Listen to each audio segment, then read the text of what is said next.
ఓం గురుభ్యో నమ. గం గణపతియే నమ. కాశీ మజిలీ కథలు కాదంబరి శూద్రక మహారాజు కథ 77వ భాగం.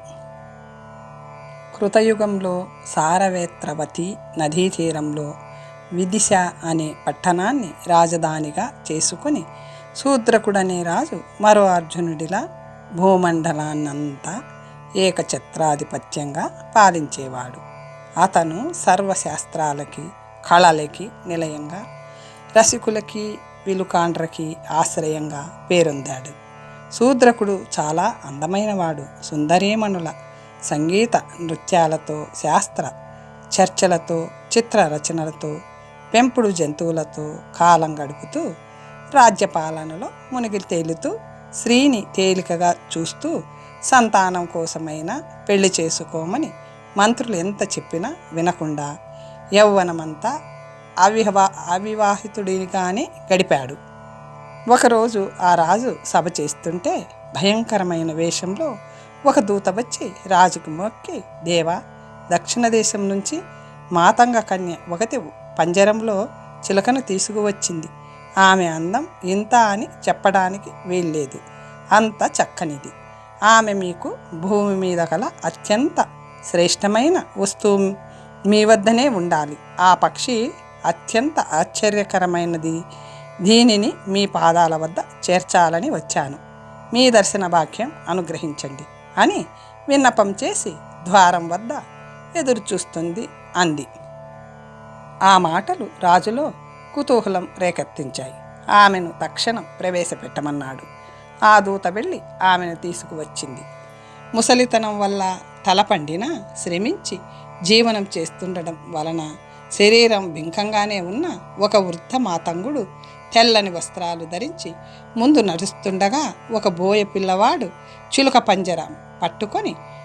పంజరం పట్టుకొని తోడుగా రాగా, మోకాళ్ళ వరకు మేలిముసుగు వేసుకున్న ఇంద్రనీలంలా ప్రకాశిస్తున్న శరీరంతో అపర మోహినీదేవిలా వచ్చిందా మాతంగ కన్య.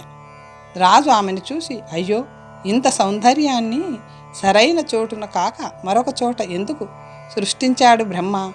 ఈ అందగత్తెను నీచకులంలో ఎందుకు పుట్టించాడు? ఇంత మనోహరమైన ఆకారం కలిగిన బోయ జాతిలో జన్మించిన ఈమె రాక్షస సంపదలా ముట్టుకుందుకు అనుభవించేందుకు అనర్హమవుతుంది అని మనసులో విచారించాడు రాజు. అలా ఆలోచిస్తుండగా ఆ మాతంగ కన్య అతని దగ్గరకు వచ్చి కొంచెం వంగి నమస్కరించింది. ఆ వృద్ధ మాతంగుడు పంజరంలోని చిలుకను చేతితో సవరించి రాజుకు చూపిస్తూ, దేవా, ఈ చిలుకకి సకల శాస్త్రాలు తెలుసు. రాజనీతి పురాణాలలో జ్ఞానముంది. ఇది గ్రంథాలు చదవడమే కాక స్వయంగా రచించగలదు. వీణ, వేణువు మొదలైన వాయిద్యాలు, సంగీతాన్ని నిగ్గు తేల్చగలదు. చిత్రరచన, జూదం, గజ, తురగ, శ్రీలక్షణ జ్ఞానం దీనికి మెండుగా ఉన్నాయి. ప్రణయ కలహంతో ఉన్నవారిని దగ్గర చేర్చగలదు. 1000 మాటలు ఎందుకు, దీనికి తెలియనివి లేవు. ఆ చిలుక పేరు వైశంపాయనం. రత్నాలకు సముద్రమే ఆలవాలం. ఇది మీ వద్దనే ఉండదగినది అని తీసుకువచ్చాం. దయతో స్వీకరించండి అని పంజరాన్ని రాజు పాదాల ముందు ఉంచాడు. అప్పుడు ఆ చిలుక రాజుకు ఎదురుగా నిలబడి కుడికాలు ఎత్తి అతి స్పష్టమైన ఉచ్చారణతో ఒక పద్యం చదివింది. ఆ చిలుక పలుకులకు రాజు ఆశ్చర్యం, ఆనందం పొంది వృద్ధమంత్రిని చూసి, ఈ చిలుక పలుకులెంత స్పష్టంగా మధురంగా ఉన్నాయో చూశారా? స్వరాలు సుస్పష్టంగా ఉండడం ఒక విచిత్రమైతే సందర్భానుసారంగా చక్కగా పద్యం చదవడం మరింత అద్భుతం అన్నాడు. కుమారపాలితుడను ఆ మంత్రి నవ్వుతూ, దేవా, ఇది చిత్రమే. చిలుకలు, కోకిలలు వంటి కొన్ని జాతుల పక్షులు మనుషులు నేర్చినట్లు మాట్లాడడం మీకు తెలిసిందే కదా. పూర్వము చిలుకలు కూడా మనుషుల్లాగే మాట్లాడేవి. అగ్నిదేవుడి శాపం వల్ల వాటి మాటలు అస్పష్టాలయ్యాయి అన్నాడు. అతను అలా అంటుండగానే మధ్యాహ్నం అయిందన్న సూచనగా శంఖానాదం వినిపించింది. రాజు సింహాసనం నుంచి లేచిపోయాడు. సభ్యులు వెళ్ళిపోవడానికి అనుమతి ఇచ్చి లోపలికి తీసుకుపోయి ఆ మాతంగ కన్యతో, మేము వచ్చేదాకా ఇక్కడే ఉండు అని చెప్పి చిలుకకు స్నానపాన భోజనాలు ఏర్పాటు చేయమని తాను తన మందిరానికి వెళ్ళాడు. నిత్య క్రియాకలాపాల అనంతరం భోజనం చేశాక విశ్రమ మంటపంలో శయ్య మీద కూర్చొని తాంబూలం సేవిస్తూ ఆప్తులు వినోద కథలు చెబుతుండగా వైశంపాయనమును తీసుకురమ్మని దూతను ఆజ్ఞాపించాడు. అది వెళ్ళి చిలక పంజరాన్ని తెచ్చి అతని ముందు ఉంచింది. అప్పుడు రాజు దానిని చూస్తూ, పక్షిరాజా, భోజనం నచ్చిందా అని అడిగాడు. దేవా, చక్కని జంబూ ఫలాలు తిన్నాను, అతి చక్కని గింజలు తిన్నాను, ద్రాక్ష పళ్ళు మాధుర్యం ఈ జన్మలో మర్చిపోలేను. ఉసిరికాయల పస చెప్పన శక్యం కాదు. మీ వారు నాకు అందించినవన్నీ అమృతంలాగానే ఉన్నాయి అందా చిలుక ఎంతగానో పొగుడుతూ. సరే, అది అలా ఉంచు. నువ్వెక్కడ పుట్టావు? నీ తల్లిదండ్రులు ఎవరు? నీకు వేదశాస్త్రాలు ఇతర విద్యా విశేషాలు ఎలా వచ్చాయి? పూర్వజన్మ సుకృతమా, లేక వరప్రభావమా, లేక చిలక రూపంలో తిరుగుతున్న ఎవరో దివ్యుడివా? నీ వయసు ఎంత? ఇంతకు ముందు ఎక్కడుండేదానివి? నువ్వు ఈ పంజరంలో ఎందుకు చిక్కుకున్నావు? మాతంగ కన్య చేతిలో ఎందుకు పడ్డావు? నీ వృత్తాంతం తెలుసుకోవాలని చాలా కుతూహలంగా ఉంది, చెబుతావా అని అడిగాడు రాజు. చిలుక ఒకసారి కళ్ళు మూసుకొని మనసులో కొంచెం సేపు ధ్యానించుకుంది. తరువాత అది తన కథ చెప్పసాగింది. దేవా, నా కథ చాలా పెద్దది. మీరు ఉత్సాహంగా ఉన్నారని చెబుతున్నాను. వింధ్యారణ్యంలో దండకారణ్యం ఉంది. అక్కడ ప్రసిద్ధి చెందిన పంచవటీ తీరానికి దగ్గరలో పంపా సరోవరం, దాని ఎడుమ భాగంలో 7 తాటి చెట్ల పక్కగా ఒక బురుగు వృక్షం ఉండేది. అది చాలా ముసిలి చెట్టు. దాని మొదలు చాలా పెద్దది. దాని కొమ్మలు ఎంతో విశాలంగా వ్యాపించి దాని చివరలు మేఘాల కంటే పైకి పోయి అది చాలా ప్రసిద్ధి చెందిందని. పర్వతాలలో మేరు పర్వతమంత గొప్పదా ఆ వృక్షం? ఆ వృక్షాన్ని ఎవరు ఎక్కలేరని, తమకు అపాయం రాదని దేశ దేశాల నుంచి చిలకల గుంపులు అక్కడికి వచ్చి ఆ పెద్ద వృక్షం మీద గూళ్ళు కట్టుకొని నివసించేవి.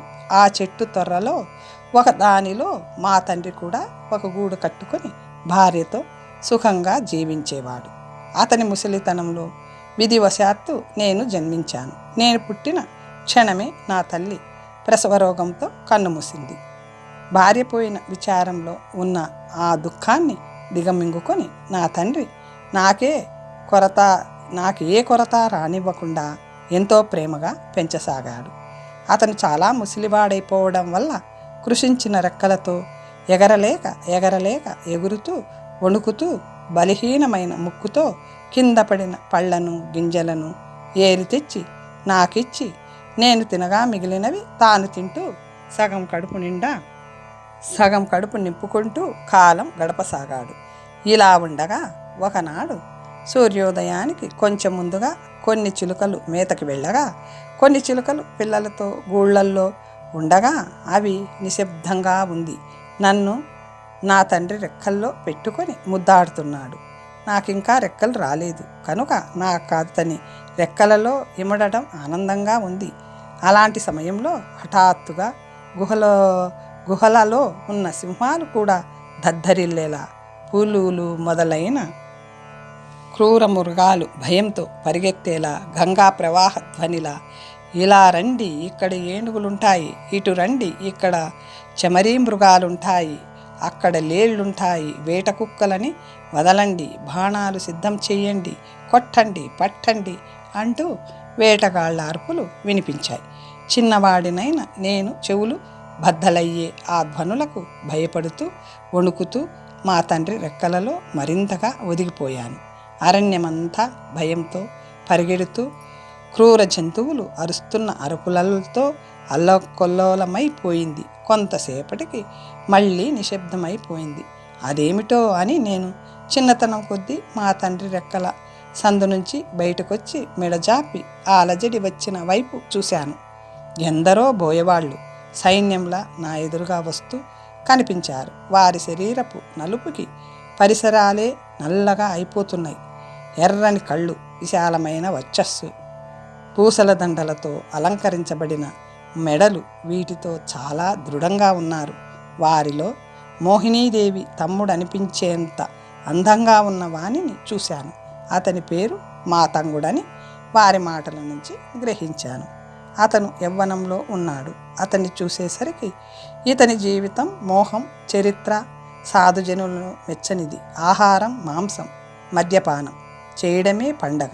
దినచర్య, జీవహింస, చెరపట్టిన ఉత్తమ స్త్రీలే భార్యలు, సహవాసానికి మృగాలు, పశురక్తంతో దేవతార్చన, మాంసంతో బలికర్మ. ఇతనికి శాంతి పేరైనా తెలియదు, క్షమకి కడు దూరం. ఇలాంటి వాడికి కరుణ ఎలా కలుగుతుంది? వివేకం ఎప్పటికైనా జనిస్తుందా అని నాలో ఆలోచనలు కలిగాయి. అంతలో అతను ఆయాసం తీర్చుకుందుక బురుగు చెట్టు నీడకొచ్చి అనుచరులను అమర్చిన ఆకులు ఆసనం మీద కూర్చున్నాడు.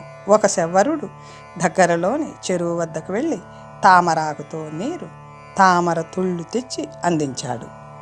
మాతంగుడు వాటిని స్వీకరించి కొంతసేపు విశ్రమించాక ఎక్కడికో వెళ్ళిపోయాడు. వారందరూ వెళ్ళినా ఒక వృద్ధుడు మాత్రం మాంసం దొరక్క ఆకలితో ఆ చెట్టు మొదలేని కూర్చొని కొంచెం సేపు అయ్యాక ఎర్రని కళ్ళెత్తి ఆ చెట్టుపైకి చూసి దానినెక్కడానికి నిశ్చయించుకున్నట్లు కనిపించాడు. ఆ బోయ చూపులతోటే చిలక పిల్లల ప్రాణాలప్పటితో సరి అని తేలిపోయింది. దయలేని వారికి చెయ్యరాని పనేముంటుంది? అతను నిచ్చెన మెట్లెక్కినట్లే చెట్టెక్కి ఎగిరి ఎగరలేని పిల్లలను, ఎగరలేని వాటిని, రెక్కలు రాని వాటిని చెట్టు నుంచి పూలు కోసినట్లు అందుకొని ప్రాణాలు తీసి కిందకు పడవేయసాగాడు. మా తండ్రి రానున్న ప్రమాదం గ్రహించి నన్నెలా కాపాడాలో తెలియక రెక్కల సందులో నన్ను ఇమర్చుకున్నాడు. ఆ పాపాత్ముడు మేమున్న కొమ్మ మీదకెక్కి మా త్వరలోకి తన దండాన్ని తోసి మా తండ్రిని గట్టిగా పట్టి పైకి తీసి పీక నులిమి ప్రాణాలు తీసి నేల మీద పడేశాడు. రెక్కల సందులో ఉన్న నన్ను తను చూడలేదు. నేను మా తండ్రితో నేల మీద పడ్డాను. కానీ ఆకుల పోగు మీద పడడం వల్ల నాకు కొంచెమైనా దెబ్బ తగల్లేదు. ఆ కిరాతకుడు చెట్టు దిగేలోగానే చిన్న పిల్లవాడి నవ్వడం వల్ల తండ్రి చావుని పట్టించుకోక రెక్కలు విదిలించుకుంటూ మెల్లమెల్లగా ఎగురుతూ దగ్గరలో ఉన్న తమలపాకు లతను చేరి దట్టమైన దాని ఆకుల నడుమ నక్కి ఆ రంగులో కలిసిపోయాను. ఆ కిరాతకుడు మా చెట్టు మీదుండే పక్షులన్నిటినీ చంపి పట్టుకుపోయాడు. ఆకు కదిలినా వాడే ఏమో అని భయపడుతూ తండ్రి చనిపోయిన దుఃఖంలో విచారిస్తూ చాలా దాహం వేస్తుండడంతో నీళ్లుండే తావుకి మెల్లగా ఎగరసాగాను. రెక్కలతో ఎగరలేక పాదాలతో నడుస్తూ పడుతూ లేస్తూ, ఆహా, ఎలాంటి అవస్థలో అయినా ప్రాణాలకు జీవితం మీద వైరాగ్యం కలగదు కదా. ప్రాణం కంటే ప్రేమైనది మరేమీ ఉండదేమో. నేనంటే ప్రాణం పెట్టే తండ్రి చనిపోయినా నాకు జీవితాశ వదలడం లేదంటే నా హృదయం ఎంత కఠినమైందో. నా తల్లి పోయింది మొదలు అతను నన్నెంత కష్టపడి పెంచాడు. అతని ప్రేమ ఎంతటిని ఈ గడియలో మర్చిపోయాను. అటు తండ్రి చనిపోయినా ఇటు దాహం నన్ను బాధిస్తుంది. అబ్బా, ఎంత ఎండగా ఉంది, తాళలేకపోతున్నాను. కళ్ళు చీకట్లు కమ్ముతున్నాయి. విధి ఎంత కఠినం, నాకు మరణమైనా ప్రసాదించద్దే అనుకుంటూ చచ్చి చెడి నీళ్ల కోసం పోతున్నాను. ఆ ప్రాంతంలోనే జాబాలి అనే మహర్షి ఆశ్రమం ఉంది. అతని కొడుకు హరితకుడు. అతను సకల విద్య పారంగతుడు. తన సాటి వారితో పంపా సరస్సుకి స్నానానికి వెళ్తూ దాహంతో నోరు తెరుచుకొని ఒగురుస్తూ పడున్న నన్ను అతను చూశాడు. సప్తఋషులకు హృదయాలు కరుణామయాలు కదా.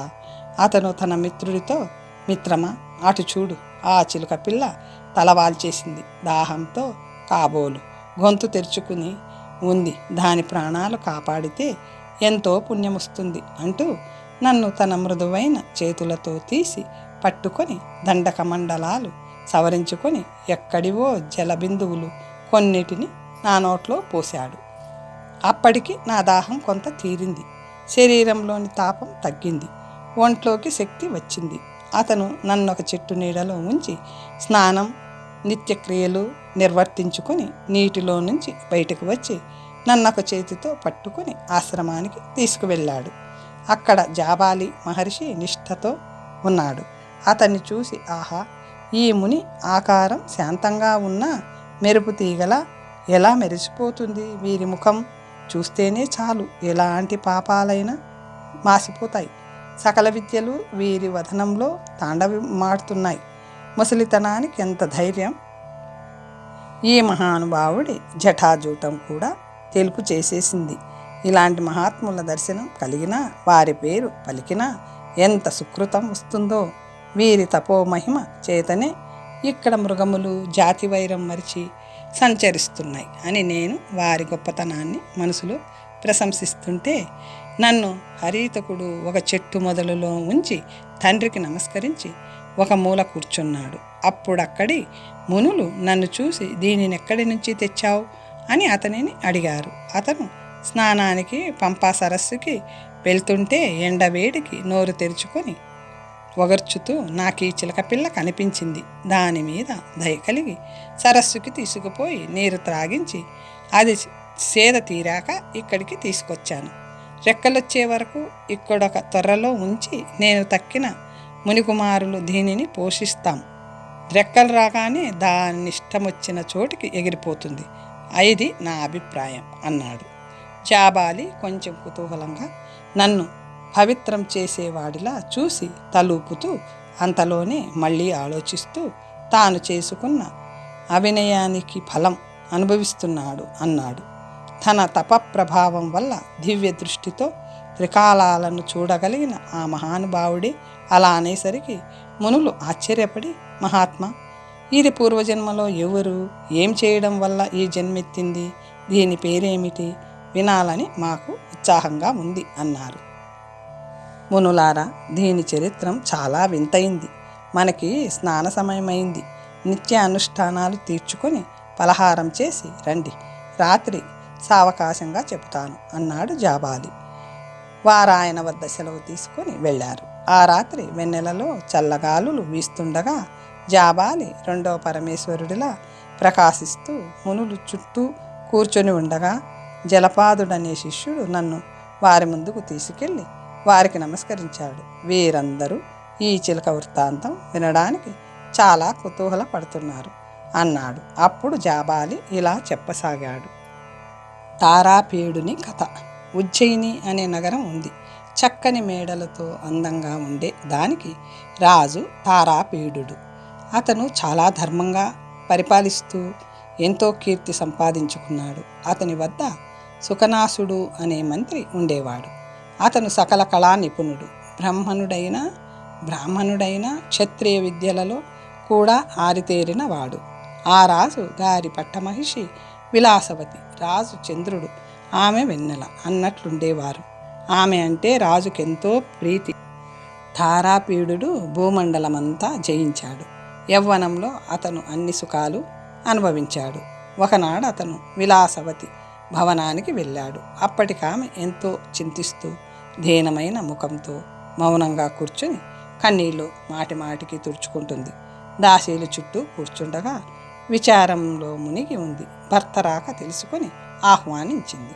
రాజు ఆమెను తొడపై కూర్చోబెట్టుకుని కన్నీళ్లు తుడుస్తూ, దేవి, ఎందుకు ఇలా విచారిస్తున్నావు?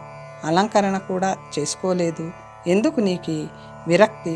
నేను నీకేదైనా ఇష్టం లేని పని చేశానా? చెప్పు. రాజ్యము, నా జీవితము నీ అధీనమే. నీ విచారానికి కారణం వేగంగా చెప్పు అని బతిమాలాడు. రాణిగారి దాసి మెల్లగా రాజుతో ఇలా చెప్పింది. దేవిగారికి ఏ కొరత లేదు మహారాజా. మహారాజు గారితో సంగమము వ్యర్థము విఫలము అవుతుందని దేవి చింతిస్తూ ఉండగానే చాలా కాలం గతించిపోయింది. ఇవాళ శివరాత్రి. శివుడిని ఆరాధించడానికి దేవాలయానికి వెళ్ళారు. అక్కడొక చోట మహాభారతం చదువుతుంటే కొంతసేపు కూర్చొని విన్నారు. సుతులు లేని వారికి గతులు లేవని, పున్నామ నరకములు పుత్రులు కాని తప్పించలేరని చెప్పడం విని ఇంటికి వచ్చింది. మొదలు ఆ విషయమే తలుచుకుంటూ మేమెంత బతిమాలినా భోజనం చేయక మాట్లాడకుండా ఇలా దుఃఖిస్తున్నారు. ఇది విషయం అన్నారు. దాసి మకరిక చెప్పిన విషయం విని రాజు ఏదో ఆలోచిస్తూ ఒక నిట్టూర్పు విడిచి, దేవి, ఊరుకో. దైవం చేయవలసిన దానిని గురించి మనమేం చేయగలం? దేవతలకి మన మీద దయలేకపోయింది. కిందటి జన్మలో పుణ్యం చేయలేదు, ఇక మీదట మనుషులు చేయగలిగిన మంచి పనులన్నీ చేద్దాం. గురుభక్తి, దేవీ పూజలు, మునిజన సపర్యలు చక్కగా చెయ్యి, వారెలాంటి వరాలైనా ఇవ్వగలరు. దశరథుడు విభండకానందుడు విభండక నందనుడిని ఆరాధించే కదా రామలక్ష్మణ భరత శత్రుఘ్నులను వృద్ధుడైనా సరే పొందగలిగాడు. మునులను సేవిస్తే ఊరికే పోదు అన్నాడు. నీకు చెప్పుకోలేకపోయాను తప్ప రాత్రింబగళ్ళు నన్ను మాత్రం సంతానలేమి బాధ పెట్టడం లేదు. రాజ్యం జన్మ వ్యర్థమనిపిస్తాయి. బ్రహ్మగారి అనుగ్రహం లేదు. మనకి దుఃఖం మాను, ధైర్యం తెచ్చుకో, బుద్ధిని ధర్మకార్యాల యందు నిమగ్నం చెయ్యి అంటూ మృదువుగా ఆమెను ఓదార్చి అతను తన నివాసానికి వెళ్ళిపోయాడు. అప్పటి నుంచి ఆమె దేవతారాధనలు, బ్రాహ్మణ పూజలు మొదలైన వాటిని చేస్తూ పుత్రులు కలుగుతారని ఎవరు ఏ వ్రతం చేసినా వెంటనే చేసేది. ఆ వ్రతం ఎంత కష్టమైనా, ఎలాంటి నియమాలున్నా నిష్టగా చేసేది. స్నానాలు, దానాలు చేయసాగేది. ప్రశ్నలు చెప్పేవారిని అడిగేది. సంతానం ప్రాప్తి కోసం వృద్ధులు చెప్పిన రహస్య క్రియలు చేసేది. తనకి వచ్చే కళల ఫలితాలను అడిగి తెలుసుకునేది. ఆమె అలా చేస్తుండగా ఒకనాడు తెల్లవారుజామున తారాపీడునకు ఒక కల వచ్చింది. ఆ కలలో చంద్రుడు విలాసవతిలో ప్రవేశిస్తున్నట్లు చూశాడు. సంతోషం పట్టలేక అప్పటికప్పుడే సుఖనాసుడిని రప్పించి ఆ వృత్తాంతం చెప్పాడు. మంత్రి చాలా సంతోషిస్తూ, దేవా, తొందరలోనే మన ప్రజల కోరిక తీరగలదు. కొద్ది కాలంలోనే మీరు పుత్రుడి ముఖం చూస్తారు. నా ధర్మపత్ని మనోరమ ఎందు దివ్య వస్త్రాలలో ఒక బ్రాహ్మణుడు 1000 రేకుల పద్మాన్ని ఉంచినట్లు నాకు నిన్న రాత్రే కల వచ్చింది. ఇవి శుభశకునాలు. సంతానం సత్వరమే కలుగుతుంది అన్నాడు రాజు. అతని చేయి పట్టుకుని అంతఃపురానికి తీసుకువెళ్ళి ఇద్దరి స్వప్నాలు విలాసవతికి చెప్పి ఎంతో సంతోషం కలిగించాడు. కొన్ని రోజులలోనే విలాసవతి గర్భం దాల్చింది. కులవర్ధన అనే దాసి సుఖనాసుడితో ముచ్చటిస్తున్న రాజు చెవిలో ఆ శుభవార్త వేసింది. అది వినడమే తడువుగా అతని శరీరం పులకరించింది. ముఖం సంతోషంతో నిండిపోయి వెలిగిపోతుంటే, మనకు వచ్చిన కలలు నిజమయ్యాయా? చెప్పండి, నా మనసు ఆత్రంగా ఉంది అన్నాడు మంత్రి. రాజు దాది చెప్పిన వార్త అతనికి వెల్లడించాడు. ఇద్దరూ చాలా ఆనందంగా అంతఃపురానికి బయలుదేరారు. ఆ వార్త నిజమే అని ధృవం చేసుకున్నాడు. కాలక్రమంలో రాజుగారి భార్య శుభదినాన అందమైన బాలుడిని ప్రసవించింది. అంతఃపురంలో హడావిడి అంతా ఇంతా కాదు. మంగళగీతాలు, తుర్యనాదాలు ఒకటేమిటి, ఎన్నెన్నో. ఆ నగరంలోనే కాక దేశం మొత్తం మీద ఉత్సవం చేసుకున్నారు ప్రజలు. తారాపీడుడు మంత్రితో కలిసి కొడుకును చూడడానికి ప్రసూతి మందిరానికి వెళ్ళి మొదట నీటిని, తర్వాత అగ్నిని ముట్టుకొని విలాసవతి పక్కలో దీపంలా ప్రకాశిస్తున్న పిల్లవాడిని కళ్ళతో తాగేస్తున్నట్లుగానే చూసి అతనిని సార్థకుడిగా భావించుకొని సంతోషించాడు. అప్పుడు సుఖనాసుడు ఆ బాలుడి అవయవాలన్నీ నిశితంగా గమనించి, దేవా, చూడండి, గర్భపీడనం వల్ల అవయవాలు స్ఫుటం కాకపోయినా చక్రవర్తి చిహ్నాలు కనపడుతూనే ఉన్నాయి అంటూ ఆ చిహ్నాలని వర్ణించసాగాడు. అంతలో అక్కడికి ఒక పురుషుడు వేగంగా వచ్చి రాజుకి మొక్కి, దేవా, విజయమగుగాక, మంత్రిగారైన సుఖనాసునికి పరశురాముడి లాంటి పుత్రుణ్ణి ఇప్పుడే వారి భార్య మనోరమ ప్రసవించింది అని చెప్పాడు. ఆ వార్తకు రాజు చాలా సంతోషించి, మిత్రమా, సుఖనాశ, కళ్యాణ పరంపర అంటూ ఆ వార్త తెచ్చిన వానికి అపరిమితమైన పారితోషికమిచ్చి మంత్రితో కలిసి తాను కూడా వారి ఇంటికి వెళ్ళి ఆ బాలుణ్ణి కనులారా చూశాడు. స్వప్నంలో చంద్రుడు కనిపించాడు కనుక రాజు తన కొడుక్కి చంద్రపీడుడని పేరు పెట్టగా, సుఖనాశనుడు తన కొడుక్కి వైశంపాయనుడని నామకరణం చేశాడు. పిల్లలకు వయసు వచ్చాక ఆ నగరానికి దగ్గరలో మనోహరమైన విద్యామందిరం కట్టించి సకల విద్యా పారంగతులైన ఉపాధ్యాయులను అనేక మందిని నియమించాడు.